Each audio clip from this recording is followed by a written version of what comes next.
My name is Genevieve. I'm a paleoanthropologist and rock art researcher, and I study some of the oldest art in the world.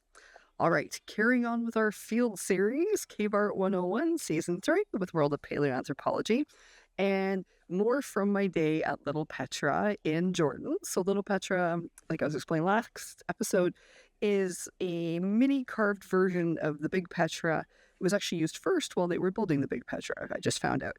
Now, we're outside of the canyons now. We've moved outside. And so, as I was talking about last week, inside that, if there was water there all the time, it probably wasn't actually that great a place to live. But now we have moved outside, and behind me is let's see if I can show it to you, the Neolithic village of Albeida.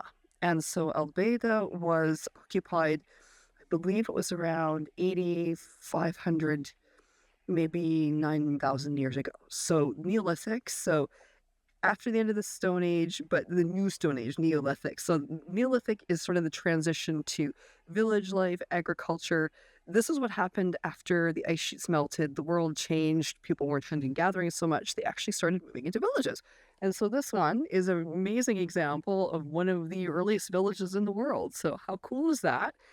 Now, lots of flint, lots of stone tools, of course, because we're talking about the Neolithic still. So they're not using metal tools yet. And go figure. Now, I'm going to see if we can show this for you. But we found a beautiful little ibex. They call them gazelles here. Okay. So I'm going to turn around. It's right there. Let's see if I can go close. You can see it. I hope you can see it. It's so bright here. I'm not sure if you can see it or not.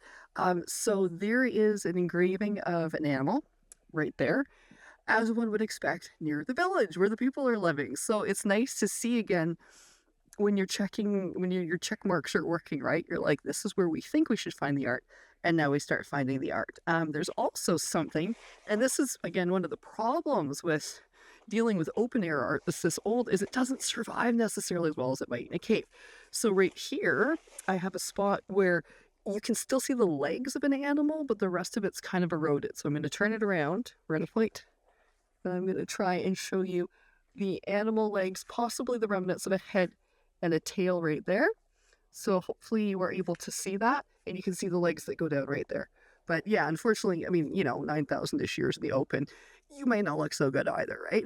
And so not completely surprising that it's partially eroded, but it's still exciting to sort of see, okay, we have the village, we have the right environment, and then here we are, we're starting to find some art. So just found those first ones we found. So I'm going to go look around some more and see what else we can find in the vicinity.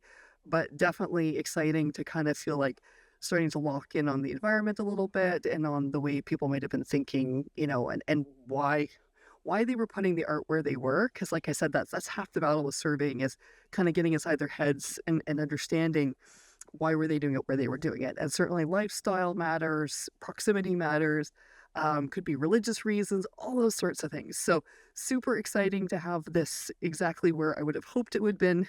And so once again, I mean, it was already an amazing day, but now we found art, makes it even better, right? And of course we have those cool sort of horseshoes that I found near the entrance to Little Petra, which you saw at the end of last episode. So I mean, again, there's no such thing as a bad day in the field, but it's apparently becoming a better and better day all the time. See you in the next episode.